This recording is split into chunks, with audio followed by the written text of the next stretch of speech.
네, 안녕하세요. 하프 모의고사 43회차 해설 강의 시작하겠습니다. 오늘도 좀 좋았던 문제, 좋았던 선지가 있었죠? 제가 보기엔 문제 3번, 그리고 문제 5번, 문제 6번, 문제 9번은 여러분들이 꼭 챙겨야 될 문제라고 생각을 해요. 문제 1번부터요. 실내 보호 원칙에 대한 설명으로 옳지 않은 것은 동그라미 1번, 실내 보호 원칙은 판례뿐만 아니라 실정법상의 근거를 가지고 있다. 어디 갖고 있죠? 예전에는 행정절차법 그리고 국세기본법에 있다가 행정기본법의 제정으로 행정기본법의 명문 규정을 가지게 되었죠. 동그라미 2번이요. 수익적인 행정행위가 수익자의 귀책 사유가 있는 신청에 의해서 행하여졌다면 귀책 사유가 있으면 보호가치가 인정이 안 되죠. 동그라미 3번. 행정기관의 선행 조치로서의 공적인 견해 표명은 명시적일 수도 있고 묵시적일 수도 있어요. 자기일 수도 있고 부작위일 수도 있고. 끄덕끄덕 묵시적으로도 가능하다는 얘기입니다. 다만 개개의 사안에서 인정받기 쉽지는 않겠죠. 4번이요. 처분청 자신의 공적인 견해 표명이 있어야 되는 것은 아니며 경우에 따라서는 보조기관인 담당 공무원의 공적인 견해 표명도 신뢰 대상이 될 수 있다. 대선진리의 사건에서 여러분 당초에 건물 건축이 가능하다는 답변을 도시계획국장이 했거든요. 네, 군수가 한 적은 없어요. 근데 여러분 도시계획국장 같은 경우는 의사결정권이 있어 없어요. 실질적으로 권한을 행사하는 자란 말이죠. 그렇기 때문에 이런 경우에는 공적인 견해 표명으로 볼 수 있다는 얘기. 2번이요. 이거 김영삼 정부에서 금융실명제 도입한 거죠. 그래서 여러분 서울의 봄이라는 영화 유명하잖아요. 근데 김영삼 대통령이 잘한 게 두 가지가 있죠. 하나회 척결이랑 금융실명제 도입. 그중에 금융실명제에 대한 겁니다. 다음은 1993년 8월 12일에 발하여진 대통령의 금융실명거래 및 비밀보장에 관한 긴급지정경제명령에 대한 헌법위원 확인소원에서 헌법재판소가 내린 결정이 다 옳지 않은 것은 동그라미 번 대통령의 긴급지정경제명령은 긴급명령과 함께 국가긴급권의 일종이죠. 국가 비상사태 때 행사할 수 있는 겁니다. 그러니까 고도의 정치적인 결단에 의한 행위죠. 국가 비상사태라는 판단은 대통령이 하는 거잖아요. 동그라미 2번. 고도의 정치성을 띠고 있기 때문에 사법심사가 제한된다는 의미에서 통치행위에 해당한다고 볼 수 있겠죠. 하지만 여러분 통치행위라고 항상 사법심사가 전면적으로 배제되는 건 아닙니다. 동그라미 4번 나와있다시피 국민의 기본권 침해와 직접 관련되어 있다? 그럼 헌법재판소가 심사하겠다는 얘기예요. 동그라미 3번이요. 통치행위를 포함한 모든 국가작용은 국민의 기본권을 보호해야 되겠죠? 맞는 말. 4번. 그 다음 문제 3번이요. 다음 중 적극행정에 대한 설명으로 옳지 않은 것을 고르래요. 적극행정이라는 게 뭡니까? 행정청보 뒤로 빼지 말고 가급적이면 공익을 위해서 적극적으로 추구하라는 얘기잖아요. 동그라미 1번. 적극행정이란 공무원이 불합리한 규제를 개선하는 등 공공의 이익을 위해서 창의성과 전문성을 바탕으로 적극적으로 업무를 처리하는 행위를 말한다. 국어적인 의미로 맞겠죠? 여기에 반대되는 게 뭐겠습니까? 소극행정이죠, 소극행정. 소극행정은 여러분 고사성어로 쓰면 뭘까요?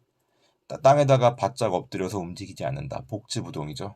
그러니까 적극행정이라는 건요, 복지부동하지 말란 얘기입니다. 동그라미 2번. 공무원이 적극행정, 열심히 일을 했단 말이지. 그러한 결과 뭔가 좀 안 좋은 결과가 있다고 할지라도 그의 행위에 고의 또는 중과실이 없다면 징계 요구한다든지 문책 요구 등 책임을 묻지 않는다. 단순한 경과실에 대해서도 여러분 징계하고 문책하면은 어떤 공무원이 열심히 일을 하겠습니까? 동그라미 3번이요. 이건 행정기본법에 나와 있는 내용이거든요. 국가와 지방자치단체는 소속 공무원이 공공의 이익을 위해서 적극적으로 직무를 수행할 수 있도록 제반 여건을 조성하고 이와 관련된 시책 및 조치를 추진해야 된다. 그렇겠죠? 동그라미 4번은 논리 모순이죠. 행정은 현저히 공공의 이익에 반하지 않는 한 적극적으로 추진된다? 여러분, 행정은 공공의 이익을 실현하기 위해서 적극적으로 추진하는 거예요. 그러니까 동그라미 4번은 문장 자체가 논리 모순이라고요. 동그라미 3번에서 공공의 이익을 위해라고 나왔잖아요. 공공의 이익에 반하지 않는 한이 아니라 공공의 이익을 위해서 적극적으로 추진되어야 한다. 한편 동그라미 1번은 적극행정의 개념정이 나와 있죠. 여러분들이 소극행정의 개념 정의도 알아놓읍시다. 그래서 여러분 3번의 동그라미 1번 선지에 해당하는 해설 보게 되면요. 소극행정이란 공무원이 부작위 또는 직무태만 등 소극적인 업무 행태를 하다 보니 이를 통해서 국민의 권익을 침해하거나 국가재정상 손실을 발생케 하는 행위. 제가 아까 말한 복지부동 생각하면 되겠죠. 문제 4번 보겠습니다. 재량 행위에 대한 판례 입장으로 옳지 않은 것은 동그라미 1번. 여러분 일반 음식점 영업허가는 기속행위죠. 강학상 허가에 해당하고 기속행위다. 반면 여러분 유흥주점 영업허가는 재량행위요. 유흥주점은 공익 등을 생각해 봤을 때 판단해야 될 요소가 많잖아요. 하지만 일반 음식점이라는 거는 요건 충족하면 특별한 사정이 없는 한 반드시 허가해 줘야 하는 재량행위다. 동그라미 2번이요. 행정청의 재량이란 언제나 의무에 합당한 재량을 의미하며 재량권의 남용이나 일탈이 있다. 그럼 위법한 재량행위니까 사법심사의 대상이 되겠죠. 의무에 합당한 재량이라는 게 뭡니까?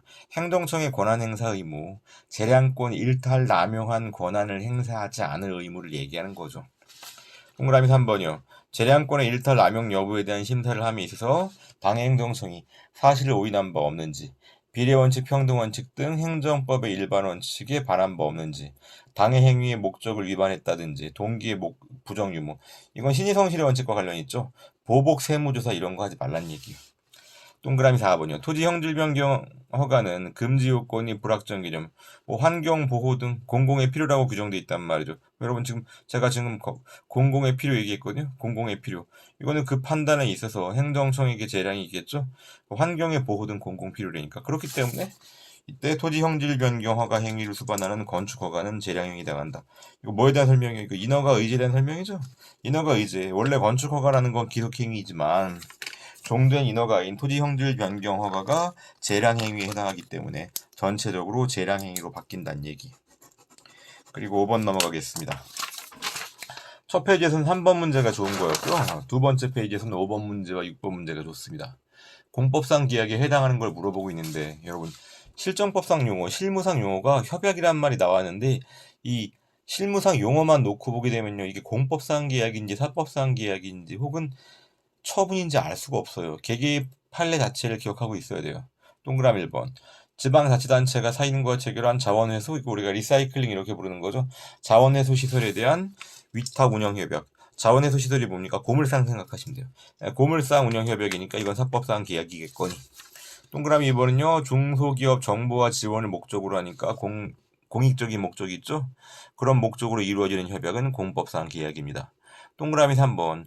토지보상법상 사업 시행자와 토지 소유자 사이에서 이루어지는 협의 취득 얘기하는 거죠. 협의 취득은 사법상 계약이잖아요. 동그라미 4번은요. 오른쪽 쭉 가시면 학교 회계직원이라고 나왔죠. 회계직원 언더란 치고 이거 뭐다? 계약직 공무원이 아니다. 그렇기 때문에 일반 사법상 계약입니다. 자, 문제 6번도 중요하죠. 개인정보보호법에 대한 설명으로 옳지 않은 것은 동그라미 1번. 가명정보는 블락 표시가 되어 있기 때문에 그 가명정보인 상태에서는요, 특정 개인을 알아볼 수 없어요. 그런데 원래의 상태로 복원하기 위한 추가 정보의 사용 결합이 있다면 특정 개인을 알아볼 수 있죠. 근데 동그라미 1번은 반대에 속하셔야 돼요.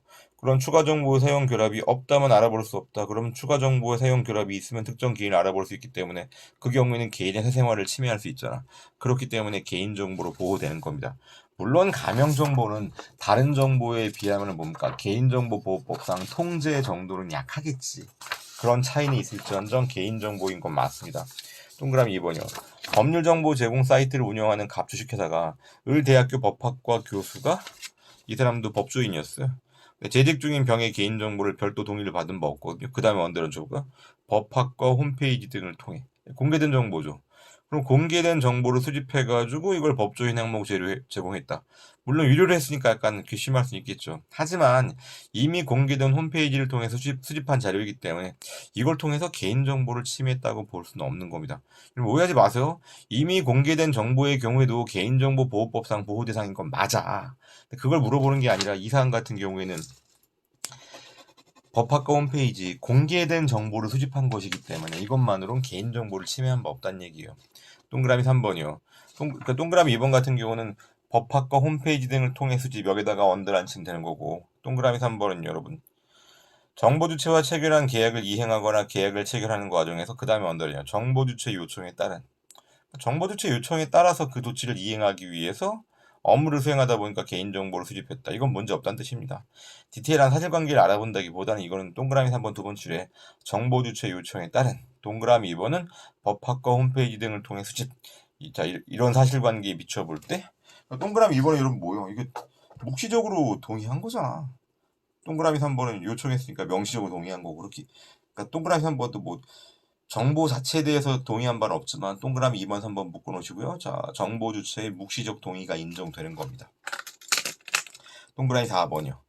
시설 안전 및 화재 예방을 위해서 정당한 권한을 가진 자라면 공개된 장소에 영상 정보 처리기기 CCTV 얘기하는 거죠. 목적이 뭡니까? 시설 안전 및 화재 예방이야. 정당한 권한도 있대. 그리고 비공개된 장소도 아니고 공개된 장소야. 그럼 CCTV 설치할 수 있는 거죠. 7번 보겠습니다. 행정대집행법상 대집행에 대한 설명으로 옳은 것은 동그라미 1번이요. 관계법령상 행정대집행 절차가 인정된대. 행정청이요. 행정대집행의 방법으로 해당 의무의 이행을 실현할 수 있대. 그러면 민사소송 방법이라는 건 법원의 힘을 빌리는 거죠. 법원의 힘을 빌릴 게 아니지. 자기가 직접 하란 얘기죠. 동그라미 2번. 대집행의 요한 비용. 이거 대집행 절차가 개영, 실비 4단계로 구성되는 거죠. 근데 비용 납부 안 한다? 그럼 뭐로 넘어갈 수 있습니까? 도감매청으로 넘어갈 수 있는 거죠. 국세징수법에 의한 강제징수가 가능하죠. 동그라미 3번. 대집행의 계고와 대집행의 비용 납부는 개영, 실비죠. 각각 별개의 법률 효과를 발생시키는 것이어서 벌써 틀렸죠, 여러분. 하나의 법률 효과, 강제 집행 절차 상호간은 하나의 법률 효과를 목적으로 하는 겁니다. 그렇기 때문에 하자승계가 돼요. 제가 정리한 바에 따르면 하자승계 유형 1에 해당하죠. 동그라미 4번은 첫 번째로 오른쪽 쭉 가서 인도 혹은 명도에다가 언더를 치면 되겠죠. 사인이 행정청에 대해서 물건의 인도 또는 토지 건물의 명도 의무가 있다는 말이죠. 그럼 여러분 인도 의무, 명도 의무는 뭡니까? 남이 대신할 수 없죠. 비대체적인 자기 의무이기 때문에 이건 대집행이 아니라 뭐로 간다? 직접 강제로 가는 거죠. 8번이요. 행정 절차에 대한 설명으로 옳은 것은 동그라미 1번. 퇴직연금의 환수 결정은 퇴직연금 줬던 거 뺏는 거니까 의무를 과하는 처분으로 볼 수는 있어요. 그런데 두 번째 줄이 키워드죠. 관련 법령에 따라 당연히. 그럼 의견 청취해봐야 결과가 달라지지 않는다는 얘기죠. 그렇기 때문에 판례는 이렇게 의견 들어봐야 달라질 게 없다. 그런 경우에는 의견 청취 절차를 거치지 않아도 된다는 게 판례 태도요. 동그라미 2번이요. 수익적인 행정행위 신청에 대한 거부는 소극적 불이익 처분이죠. 그러면 처분의 사전통지 대상은 적극적 불이익 처분이죠. 사전통지가 불필요하다는 얘기죠. 동그라미 3번. 절차상의 하자가 있대요. 과세 처분을 할 때 이유 제시를 안 했대요. 그래서 과세 처분을 취소하는 판결이 확정되었다. 그 위법 사유를 보완할 뭡니까? 이유 제시한 거죠. 그러면은 이때는 확정 판결의 기판력. 사실 여기서 기판력은 기속력의 의미거든요. 확정 판결의 기속력에 반하지 않죠. 이유 제시했잖아. 그다음 동그라미 4번이요. 행정청이 당사자와 사이에서 토지계획 사업의 시행과 관련된 협약을 체결하면서 관련 법령상 요구되는 청문 절차를 배제하는 조항. 이거 청문 배제 특약이죠. 이런 특약을 인정해주게 되면 국민의 절차적인 기본권을 침해하죠. 그렇기 때문에 허용될 수 없어요. 9번이요. 국가배상법, 그러니까 여러분 9번도 좀 가져가셔야 돼요. 문제 자체를. 국가배상법 제5조에 따른 영조물의 설치 관리상 하자로 인한 손해배상 책임에 대한 설명으로 옳지 않은 것은 동그라미 1번. 철도 시설물인 대합실, 승강장, 도로 모두 그리고 여기 설치된 보행자 신호기, 차량 신호기 모두보다 공공의 영조물에 해당한다. 제가 판례를 쭉 다 모아놨거든요. 9번에 동그라미 1번에 해당하는 그 해설 한번 볼까요? 수원역 대합실, 승강장, 그 다음에 두 번째에서는요 보행자 신호기, 그리고 세 번째 신호기에서는 신호등 모두 영조물에 해당한다. 이것과 여러분 헷갈리시면 안 되는 게 동그라미 4번이요. 사실상 군민의 통행에 제공되고 있대요. 그런데 군에 의해서 그 다음부터 언더를 쳐볼게요. 노선 인정 및 기타 공용 개시가 없었던 이상. 그럼 뭐 여러분 이거 공용 개시가 안 된 거죠. 그럼 공물이에요, 아니에요? 아니라고. 선생님 사실상이란 말 있잖아요. 헷갈리시면 안 돼요, 여러분. 정당한 권한이 없다고 할지라도 행정청이 사실상 관리하고 있으면 공물로 보는 겁니다. 다시 한번 뭐라고? 사실상 관리하고 있는 경우. 국가나 지자체가 사실상 관리하고 있으면 이건 공물에 해당하는데 동그라미 4번 두 번째 줄에서는 공용 개시가 없었다는 얘기죠. 이건 사실상 관리도 안 한 겁니다. 애초에 공물이 아니에요. 그렇기 때문에 동그라미 4번은 국가배상 책임이 문제가 되지 않습니다. 제가 동그라미 4번은 이제 제가 비교 판례 적어놨죠. 보세요. 그리고 9번 같은 경우는 동그라미 4번도 어려웠던 판례였고 동그라미 2번도 어려웠어요. 하천의 제방이 계획 홍수위를 넘고 있대요. 그럼 이건 여러분 통상의 안전성을 구비한 겁니다. 계획 홍수위가 뭡니까? 이게 제방이라는 게 여러분 일정 수위를 충족해야 되겠죠. 홍수가 발생했을 때 높이 미리 계획하고 있는 거죠. 홍수가 발생했을 때 예컨대 물의 수위가 예컨대 30m가 될 수도 있다. 그럼 30m까지 막을 수 있는 제방을 설치했다는 얘기죠. 계획 홍수위를 넘고 있다는 건 계획에 따라서 통상 안전성을 구비한 거죠.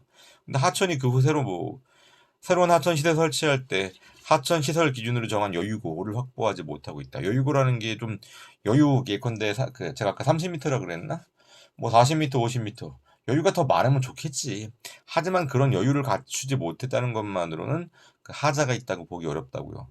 키워드는 첫 번째 줄이죠. 계획 홍수위를 넘고 있다. 이건 통상의 안전성을 구비한 거예요.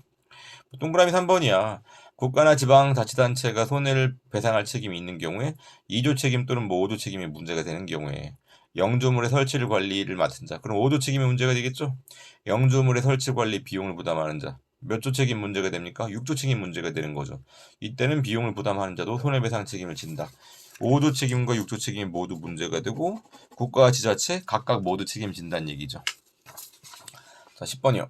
행정소송법상 법률상 이익에 해당하지 않는 것은 동그라미 1번 수도법에다 언더라인. 여러분 수도법 나오면요. 사익보호성이 부정됩니다. 그래서 행정소송법상으로도 법률상 이익이 인정되지 않고 국가배상 청구도 안 돼요. 동그라미 2번이요.